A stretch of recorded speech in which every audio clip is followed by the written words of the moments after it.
Okay. Take a look at Parsha. Let's start. Parsha's Mikeitz, page 222. Mikeitz yamim, at the end of 2 years of Yosef's extra 2 years in prison. Pharaoh cholem inei omed ala Yaor. Pharaoh is dreaming and he's standing on the Yaor. He walks on water. Now, standing on the Yaor, according to some, he wasn't standing on the Yaor, he's standing by the Yaor. Ala Yaor means near the Yaor, not standing on the Yaor. Gentlemen, why don't you come sit over here where instead of sitting in the corner, come sit over here, fill these seats over here, instead of sitting over there. So Pharaoh is standing by the Yaor, or on the Yaor, or he dreams that he's on the Yaor, whatever it is. Now I want to read you a piece of Gemara here. This is a Gemara in Tractate Avodah Zarah. And the Gemara says, it's Daf Nun Hey, if anybody's interested, Daf Nun Hey in Avodah Zarah. It's a tractate called Avodah Zarah. Tractate Avodah Zarah, a very interesting tractate. So the Gemara says, there was a man named Zunin, who apparently was not, the man named Zunin, who was a Jew, but it's not clear what kind of Jew he was. So he once said to Rabbi Akiva, look, we both know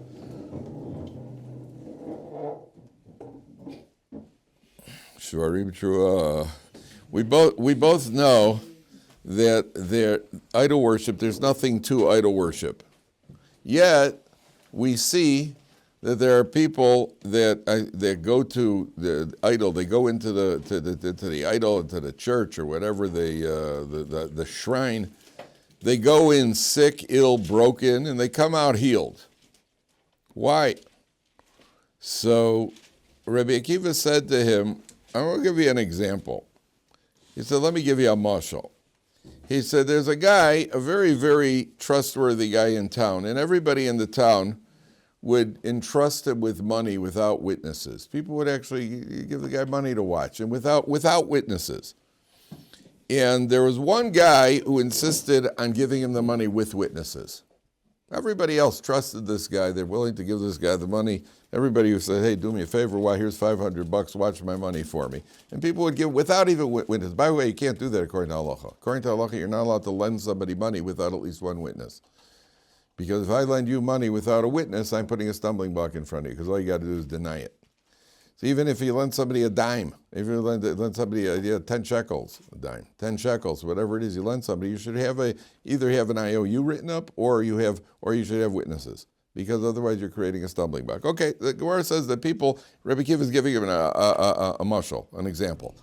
He said everybody used to entrust the money to him without witnesses, and one guy gave it to him with witnesses. One time, this guy forgot, the guy who gave him the money with the witnesses forgot, and he gave him $500 without witnesses. So the guy who was entrusted to, his wife said to him, hey, let's deny it, because nobody's going to believe him. If he says, hey, where's my $500, we're going to say that you never gave it to us. You never gave me $500. And he's going to say, yes, I did. Where are your witnesses? And everybody knows you're a guy who uses witnesses. So now you don't have witnesses. They're going to believe us, not you, because why would you give it to us without witnesses? You understand what's going on? So she said to her husband, let's deny it. Let's keep the money, because the guy didn't use witnesses this time. So the husband said to her, because this fool did something foolish, we should lose our entire trustworthiness. We're trustworthy people. What word's going to get out? Well, I don't know. Maybe they're right. Maybe they're wrong. It's certainly going to tarnish our reputation. Because he did something silly, we should lose our reputation. That's what Rabbi Akiva said to the guy. So then he said to him the following. Yisurim, which generally means physical suffering, physical pain, illness. When the illness is sent to a person, guys, can I trouble everybody not to eat during the shiurim? Just if possible, we're learning Torah not to eat. You want to drink is one thing, but the eating is not respectful to the Torah. Yisurim, which is physical illness, when they're sent to a person, in other words, the illness doesn't get there on its own. God sends an illness. This illness then undertakes an oath. It's made to swear. It undertakes an oath that they'll leave on a certain day with a certain medication through a certain doctor, a certain agent. And when the time comes to leave, so let's say a guy got sick. This guy got sick. And the illness was sworn an oath was invoked on this illness, that it's going to leave on a certain day with certain medication through a certain doctor. And on the very day it was supposed to leave, this guy happened to go into an idol-worshiping shrine. So now what's going to happen? Well, we don't want to give credit to the idol worship, to the idol. So what's the illness is going to stay there? The illness should stay there, because otherwise people are going to ascribe the healing to the idol. You understand what's going on? So to the contrary, the illness then says, because this fool did something silly, we should violate our oath. We made an oath. We're going to leave on January 7th. On January 7th, the guy happened to walk into an idol-worshiping shrine. So we'll stay because we don't want anybody to think that because this fool did something foolish, we should lose our trustworthiness.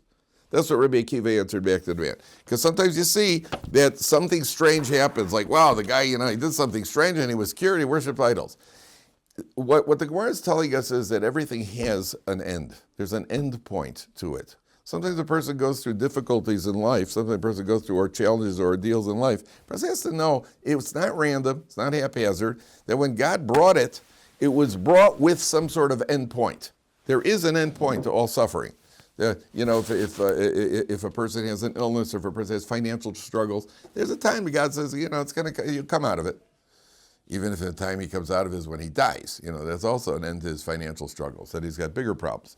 But at the end of the day, there's going to be a limit. There's a time limit on everything. That's how the Parsha begins over here. Mikeitz was at the end of 2 years. That means that there was a decree that Yosef has got 2 years in prison because of his extra 2 years in prison. Pharaoh is having the dream. So there's a very, very a misconception. There was a case. The case happened here in Israel. A kid fell off, I think, of a 4th-story building. He fell off a balcony. He had a bad head injury. And there was a Hatzalah guy. There was a Hatzalah guy nearby. The Hatzalah guy picked him up and took him to the hospital. They were able to save the kid's life. And the doctor said, it's a good thing that you were so nearby, because 10 minutes later, the kid would have died. 10 more minutes, he would have died. So the reaction of most people is, yeah, well, it's a good thing the Hatzalah guy was right there. What a coincidence, the Hatzalah guy was right there. Rav Shachzatzal said, no, you got it backwards. The parents of the kid had to go through the distress of having their kid get injured. The kid had to go through the pain for whatever reason. Everybody involved had to go through whatever they went through. Therefore, he fell where there was a Hatzalah guy 10 minutes away. Had the Hatzalah guy been 20 minutes away, he would have fallen somewhere else. I mean, what's the cause? What came first, the chicken or the Hatzalah? That means what's the cause and what's the effect over here? He felt it's a good thing, so we should all become Hatzalah guys. Right? Let's become Hatzalah guys. No, we don't find any obligation in the Torah that everybody has to become a doctor, everybody has to become a Hatzalah guy. To the contrary, there's a decree of everybody in the circle, in this kid's circle, the inner circle and the other circle, and there's a decree that everybody has to go through a certain iota of suffering. How much, this more, this less, the parents the most, whoever the case is. So HaKadosh Baruch Hu works things that everybody, the Hatzalah guy happens to be there, so that the kid will come within 10 minutes of his life. And that's what happens over here. Why did Yosef get out of prison? Because Pharaoh had a dream? You got it backwards. Pharaoh had a dream now because Yosef had to come out of prison.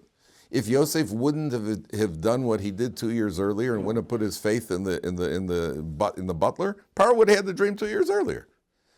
Pharaoh happened to be the vehicle that's going to bring Yosef out of prison when it's time for Yosef to get out of prison. That's the cause and effect of it. Yeah. I thought we discussed last time that the reason Yosef suffers more is because he put faith in the butler. He did. That's why he stayed 2 years, two extra years in prison. Had he not put his faith in the butler, he would have gotten out 2 years earlier, and Pharaoh would have had the dream then. Oh, okay, sorry. Okay. Yeah, no. Okay. That's the first. In life, in general, you have to know cause and effect. Sometimes a guy's unemployed. Then you happen to be at the mikveh on Friday, and you overheard two guys talking. Oh, by the way, my brother-in-law is looking for an accountant in his firm. Wow, it's a good thing I went to the mikveh on Friday. No, if you would have been there, you would have heard about it 2 years earlier. If Hashem wanted you to be unemployed, have the job 2 years earlier. He happened to bring it about with spinning all the wheels in this way. I know. You think the lesson is, well, then go to the mikveh every Friday. By the way, if you want to get the news, then you go to the mikveh. Yeah, if you ever want to find out what's happening, especially in Israeli politics, then you go to the mikveh. That's where you hear, that's where you see the Hasidic guy, talk to Hasidic guys talking, twirling their payas furiously with a third guy, and a third guy listening in with a towel around his midriff, also listening in. That's what we see at the mikveh. There's a famous joke. They say, what do you call it? Napoleon once wanted to find out what's really happening in his country. What's the mood of the people? So he went to his wise man. His wise man says to him, look, the Jews have a place called a mikveh. You go to the mikveh, that's when you find out everything. You go to the mikveh. He says, yeah, how am I going to go to the mikveh? He says, well, you got to dress up incognito. You can't go looking like you do. So Napoleon says, okay. So he puts on, a thing with payas and a beard, whatever it is. He goes to the mikveh incognito. And he walks and he sees this old Chassidish guy sitting there on the mikveh. He goes, Rabbi, was Herzog? What's new? He goes, what's new? You didn't hear? Napoleon's coming to the mikveh today.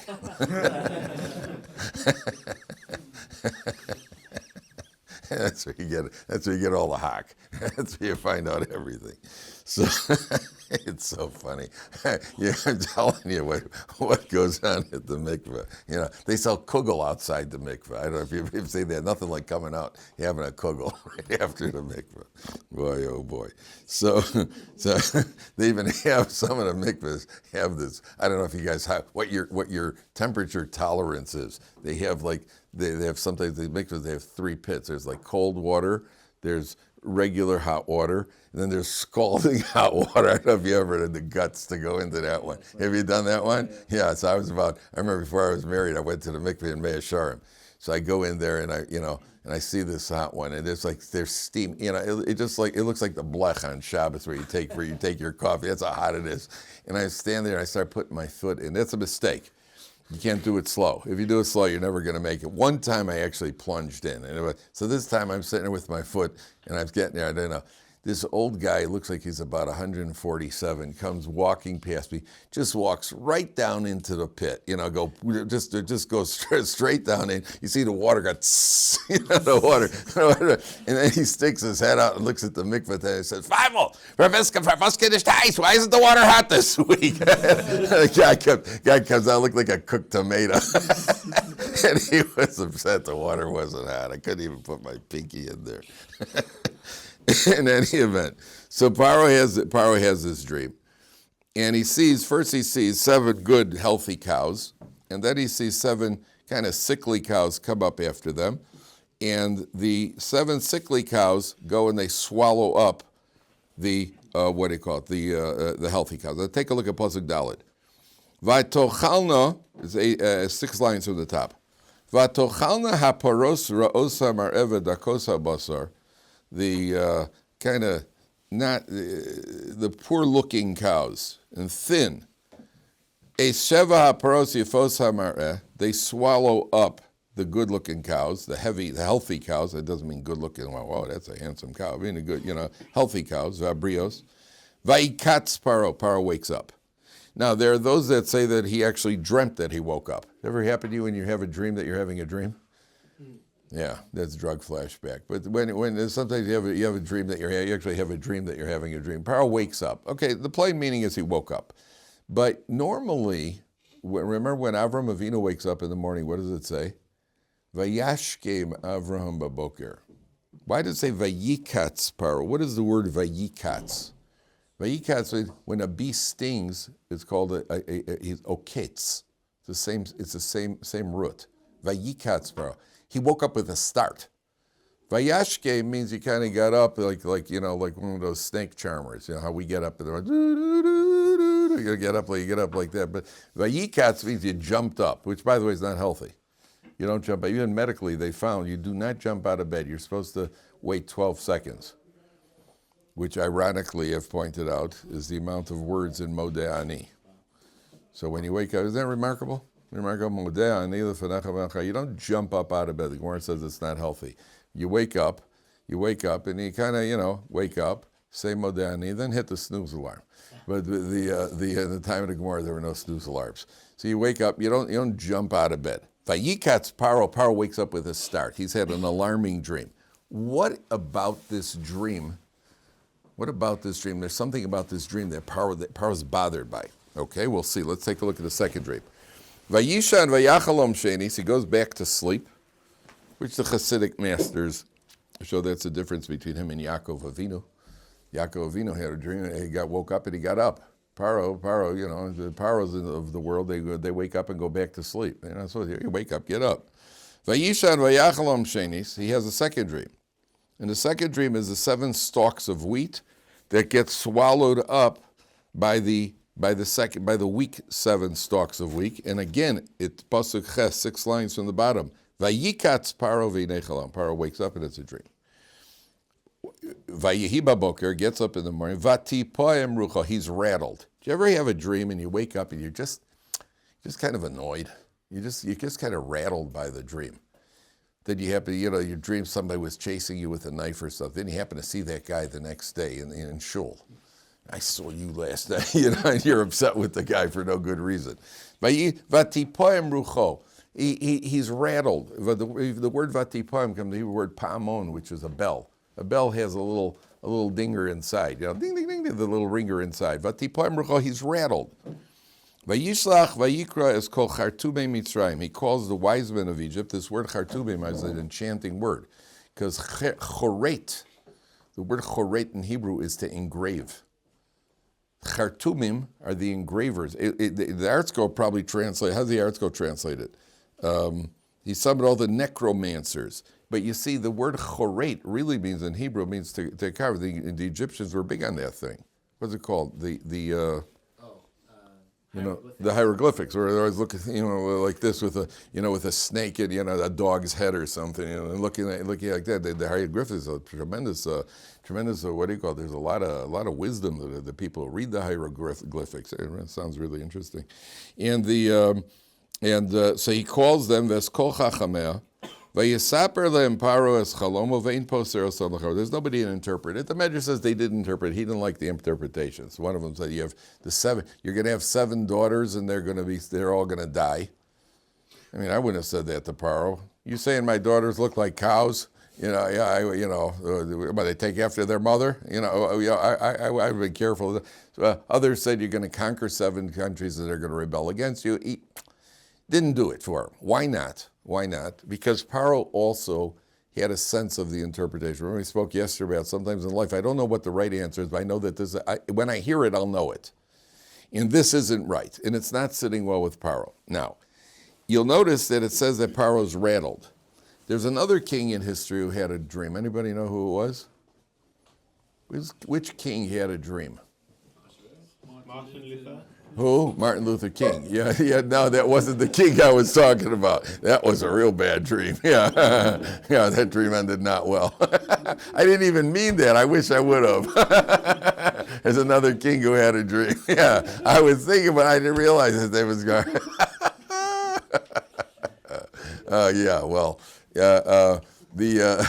There was another king who had a dream besides. It was the guy who was the guy they beat up in Los Angeles, the original time, and Rodney King, who got beaten up. There were bumper stickers that came out in the 90s when they beat him up. It said, the bumpers said, "L.A. Police will treat you like a king," because I was there. That was bad. So you could see how bad I thought it was. What do you call it? So the King Nebuchadnezzar had a dream. Now you'll notice that by Paro it says, look at the word for a second. By Paro it says Vatipoem rucho, 6 lines from the bottom. He was rattled.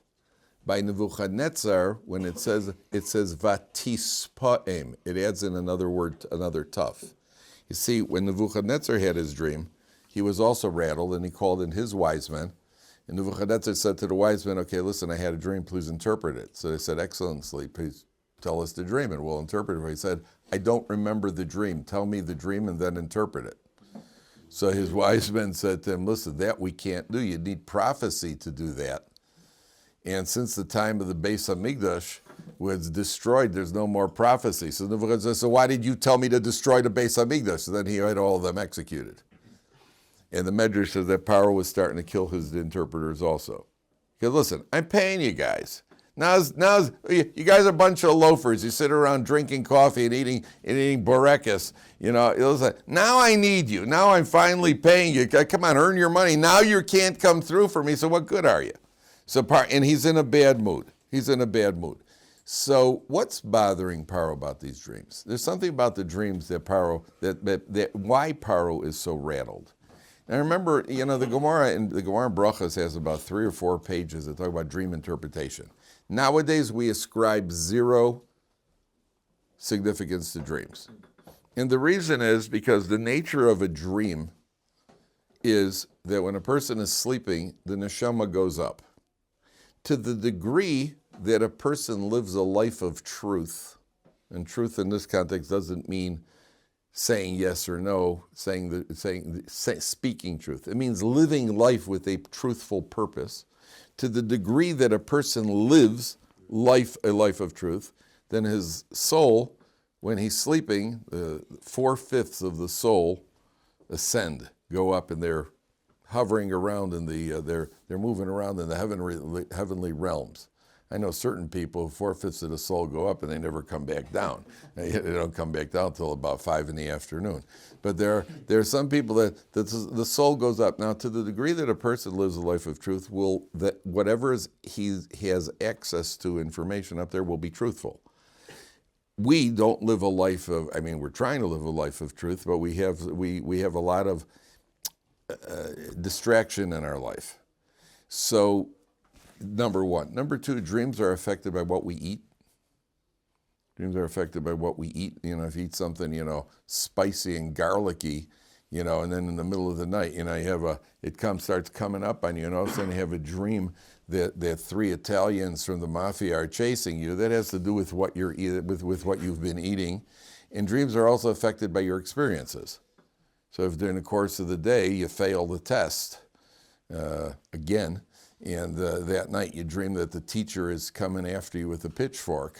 So that's also part of it because it's affected by your experiences. So we ascribe nothing to dreams. The only time that we put if you wake up in the morning and you're really rattled by it, and not that, wow, I had a dream, it was amazing, you want to hear my dream? No, not really. My father used to say to me, if I wanted to hear your dreams, I would have named you Joseph. So he didn't want to hear it. So if you have these dreams, you have the dream, and the dream is like, wow, that was weird. Okay, we're all weird. But if you have a dream and you're disturbed by the dream, you just don't feel right. Something's bothering you. There is a ceremony or a procedure to go through where you get 3 people, and you say something in the siddur, and they pronounce that it should be a good dream. Dream interpretation. The Gemara in Brachas talks about dream interpretation. And the Rashba says that dream interpretation has nothing to do. You have to be on target when interpreting the dream. But you could actually sentence the dream to a positive or negative outcome if you've got the natural inborn talent of being a dream interpreter. Now, there are 2 aspects to interpreting a dream. There's number 1, understanding the dream. A dream could have more than one possibility. And number 2, that you have a natural, certain people are born simply that their mouth, what they say, actually pass a sentence on a dream. And therefore the commentaries say you should never get up and never say, boy, that was a bad dream. Because maybe you're one of those people and you're actually sentencing yourself to a negative outcome on your own dream. So no matter how disturbed you are by a dream, you always get up and say, well, that was a good dream. We taught our kids to say that. When a kid comes in, the kid's upset because they had what they call a nightmare, we say, it was a good dream. Right? Oh, you had a good dream, sweetheart? Don't look like you had a good dream. Yeah, go ahead. Are dreams ever prophetic? They could be prophetic. In our day and age, we don't describe that to them because we're not. Yosef's dreams were prophetic. Pharaoh's dreams, we'll say, are prophetic. What about deja vu? Like I've had an experience before where I've experienced something in a dream, and a couple weeks later. Deja vu is generally a result of drug flashback. People think deja vu means is reincarnation. I've been through this once before. It's not. Deja vu is just deja vu. Deja vu means you didn't get enough sleep. Get another cup of coffee and stop doing ecstasy. That's what deja vu is. Deja vu is your space away. We call spacing out. We ascribe no relevance to it. Right? None of it helps us. You got to still get up the next day and put on tefillin. That doesn't. That's all. It doesn't. Nothing practical based on it. Nothing practical. And everybody has had a dream where it's weird, where I was thinking about somebody in my dream, then 2 days later I saw him. In the newspaper they used to have astrology. They have the astrology. What your every day they had like the astrology. What your astrology means, and it was always something like, well, you're going to meet somebody very special today. So then one of two things happens.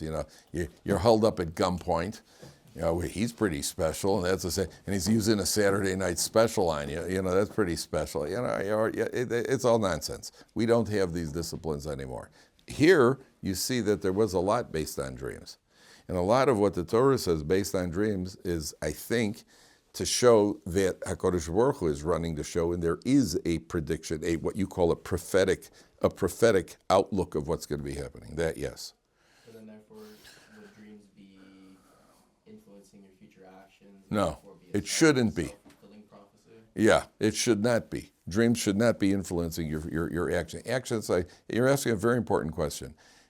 Nothing should influence our actions, decisions, and anything that we do in life other than pure logical behavior, logic. Nothing, no signs, no symbols, no reading anything. Wow, I was going to work and I missed the train just as I got there. Must be a sign that not to go to work today. No, it's a sign to get up 10 minutes earlier and get there sooner. We don't read any signs. You say not when you're dating and not when you're making life decisions. We don't look at any signs. We look at logic. Is it logical to marry this person? Guys, it's never logical to marry somebody. Is it at least somewhat logical to marry? Yeah. Okay, so marry her. Right? It's not logical? Then, yeah, but I had a dream that this is my bashert, and you throw in a Yiddish word over there. Right? When people throw in Yiddish words, get thrown in the river eventually. So leave the Yiddish out and leave the bashert out. Is it logical to take this job? Does it make sense? Well, it's a great job. I love the job. The problem is I won't be able to pay the bills. Then you can't take the job. But I had a dream that this is my dream job. Yeah, well, keep dreaming. No, we don't do that. Okay. Why is Pharaoh bothered? Pharaoh's bothered because what does a person like Pharaoh think about all day long? What does the dominant people think about? They think about dominating other people. So Pharaoh is not walking around all day thinking about being dominated. He's thinking about how he dominates others. Well then, why is he having a dream where the weak are dominating the strong? That's not something he ever thinks about. He doesn't think about the weak. He thinks about the strong. He should have a dream that the healthy cows are swallowing the weak cows. The healthy wheat is swallowing the weak wheat. Why is he having a dream that the weak are swallowing? That he understands there's something more to this dream.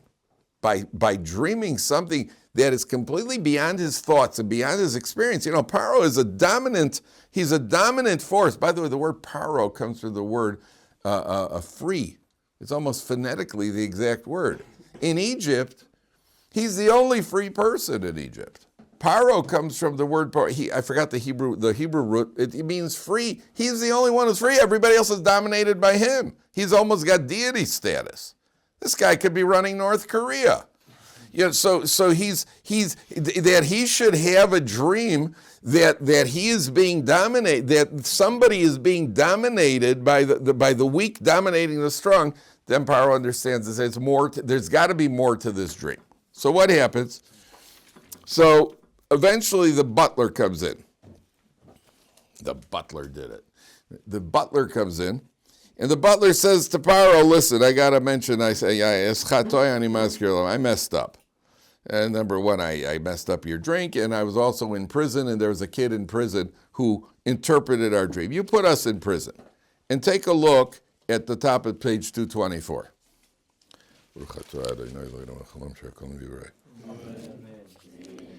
V'nacham al chalom b'layim echad anivahu. We had a dream, me and the baker, who is already deceased, by the way. He was hung.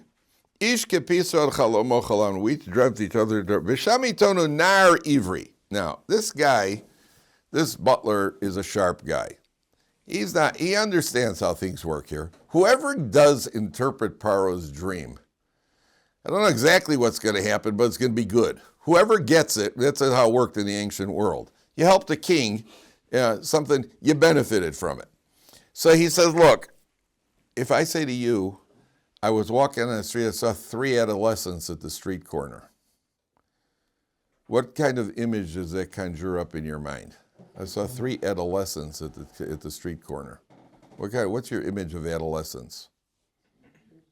What's that? Teenagers? Adults. What kind of teenagers? No, not adults. What kind of teenagers? Troublemakers. The word adolescent, it conjures up. Now, it only means teenagers. That's all it means. But when I say 3 adolescents at the street corner, it conjures up a negative image.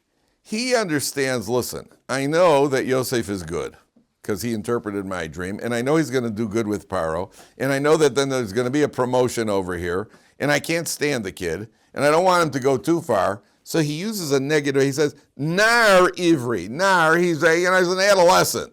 He's trying to create as much of a negative image as possible. First impressions go far, gentlemen.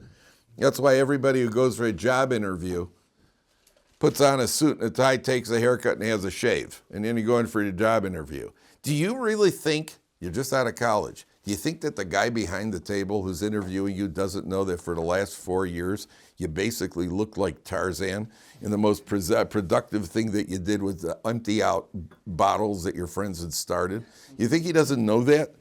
So why are you putting on a suit and a tie? Well, you think you're right, because it still makes an impression. And if nothing else, it makes the impression that you realize that you have to conform. I know that you're a bum. I know you haven't done anything productive other than beer consumption for the last 4 years. But you're showing already the impression you're making is that you are ready to conform. That's important. You can't walk in there looking like you did the day before you graduated because you won't get the job.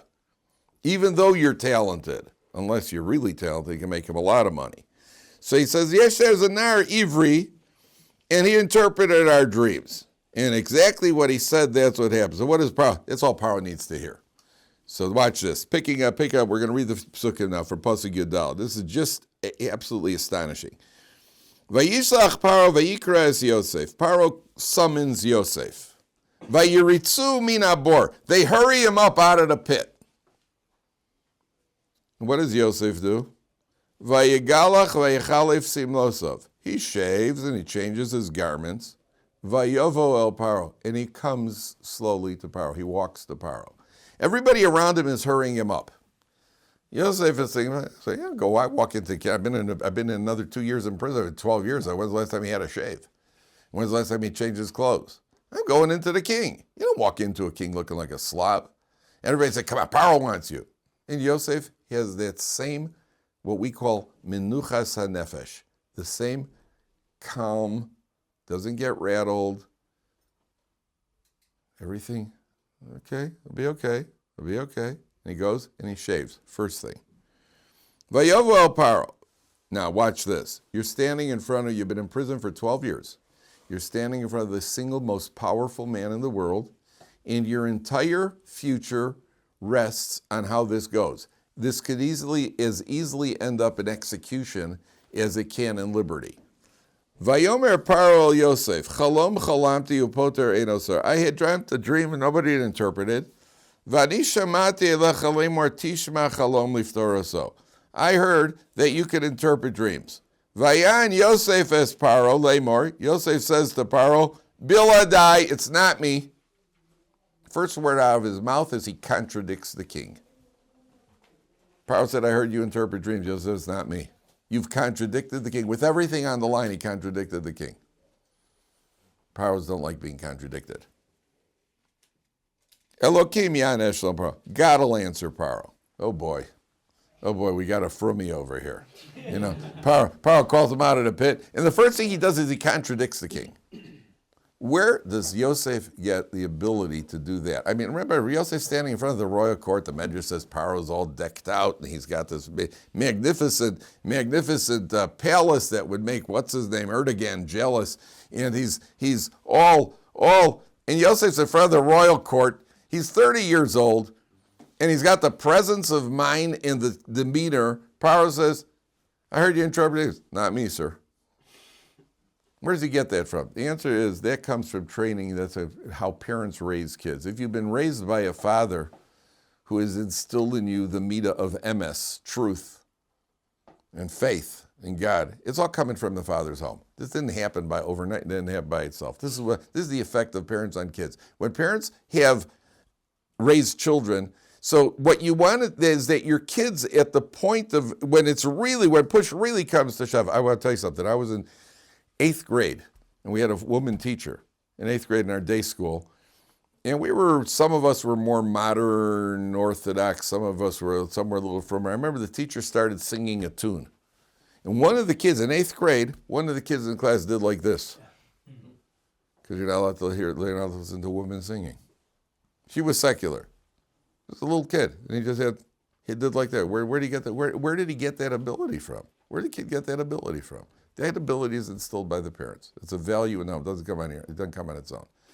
So they had in Bnei Brak, when Reb Chaim Kanievsky was alive, there was a secular woman who wanted to get a bracha from Reb Chaim Kanievsky. Even the secular knew where to go when they're in trouble. So the secular woman wanted to get a bracha from Reb Chaim Kanievsky.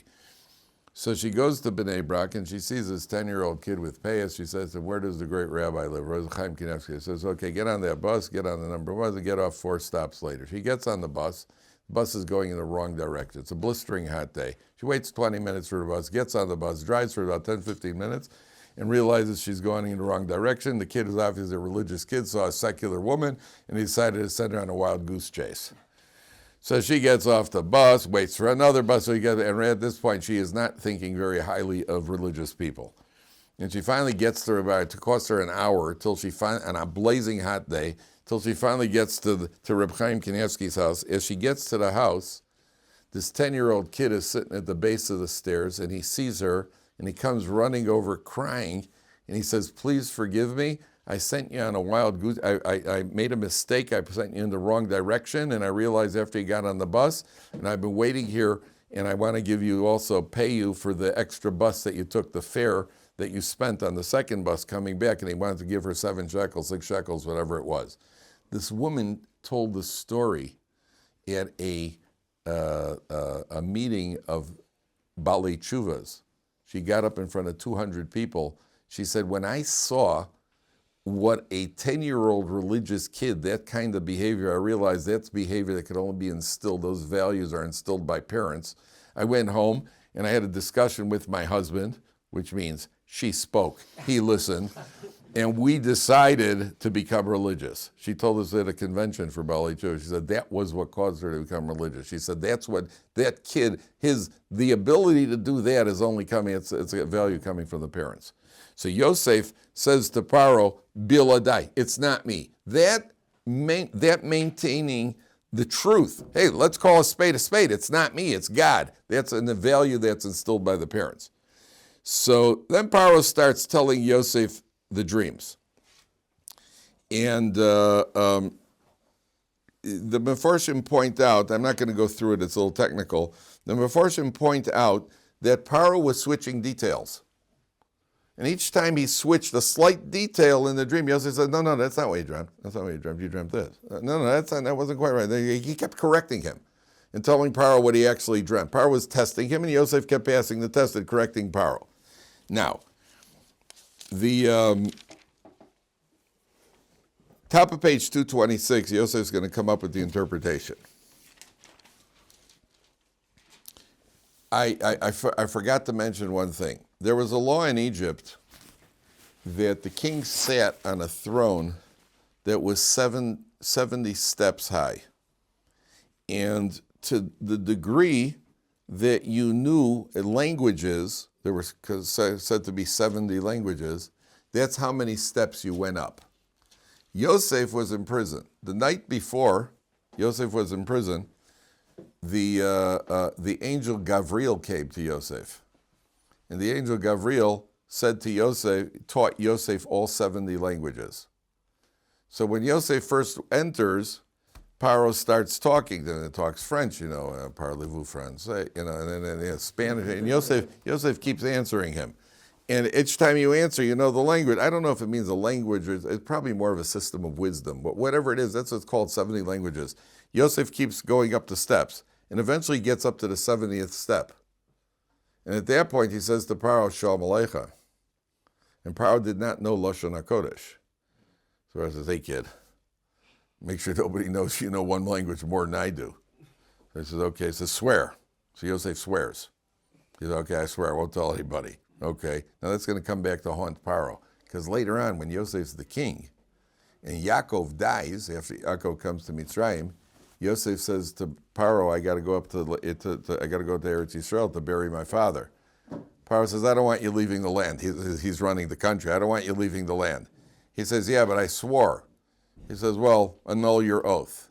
He goes, if I annul that oath, I'll annul this oath, the oath I made to you that I wouldn't tell anybody about the extra language. At that point, it's a beautiful day for a funeral. Yeah, please go up to here. So at that point, he invokes the oath, but this is going to come back to haunt him. So Yosef says to Pharaoh, sorry, now he interprets the dream. Top of page 226. Yosef el Pharaoh, Chalom Pharaoh echad, it's all one. Es asher Elokim oseh higid leParo. Now imagine your Pharaoh hearing this in front of the royal court. God has informed you what his plans are. And Pharaoh's kind of looking around like, you all hear that? Everybody hear that, what the kid said? I like this kid. Like Pharaoh's got a special connection. And he tells them there are going to be 7 years of plenty, followed by 7 years of famine. Then 7 years, that's it. And it says it's all one dream. Now, in skip down to Pasuk Lamed Beis. Skip down to Pasuk Lamed Beis. It's about 10 lines from the bottom. Val Hishanosa Chalom, because the dream was repeated, the meaning El Paro Pamayim, the fact that it was repeated twice, Ki nachona davar me'ima Elokimu ma'maher Elokim la'asos. That means it's imminent. The fact that the dream was repeated, it means that it's imminent. There's going to be 7 years of plenty starting right now, and then there's going to be followed by 7 years of famine. You guys should have a big kasha on that line. Now you could ask a Gemara kasha. Because it was repeated twice, that means it was imminent. Really? I know somebody else who had a dream twice, and it wasn't imminent. Who? Yosef himself. Yosef had 2 dreams. How long did it take for the dreams to be fulfilled? 22 years. I don't know about you, but to me that ain't imminent. And here he tells Pharaoh he had a dream twice, it's imminent. Yosef had a dream twice, it wasn't imminent. It came true, it eventually came true, but it certainly wasn't imminent. It's 2 different dreams. Speak. Yosef had 2 different dreams. Pharaoh had the same dream twice. It's an identical dream. Close. You're right on. You're very good, very good. Yosef had the dreams on different days. Pharaoh he's in my shir, that's why I know. Yeah. Yosef had the dream on 2 different days. Pharaoh had the same, it was in the same night. He had the same dream, and it's very much the same dream. Very much the same dream. Okay. So then Pharaoh comes the strangest thing, this is the strangest part. Ve'ata, Pasuk Lamed Gimel. Yere Pharaoh ish navon v'chacham. Pharaoh should find a wise man, Vishiseu al Eretz Mitzrayim, and put him in charge of the land. Yosef is standing there. He just interpreted the dream. He sees Pharaoh and goes and says, and by the way, it would be a good idea to find a really wise man, all right, and put him in charge of Mitzrayim. Gee, I wonder who he's talking about. I wonder who he might be referring to. So there are 2 big questions here. Question number 1. I mean, my 6-year-old granddaughter got this right away, guys. She didn't, but I felt like I want to insult you. All right. Question number 1. Does he really mean himself? Oh, no question about it. What's question number 1? Question number one is, who made you an advisor? You were brought in to interpret the dream. I didn't ask you for your advice. Question number, Yosef says to him, and now you ought to find, look, this is what you ought to do. And then he gives them advice on how to store up things and everything else. A, who made you an advisor? Question number one. Question number two, the last time Yosef made an effort to help himself, what happened? He's punished for 2 years. Excellent. Well, you haven't learned anything yet? You haven't learned anything? Again, the same mistake? Two big questions. Shame that you guys are going on a teal tomorrow because you have to wait till Wednesday to get the answers.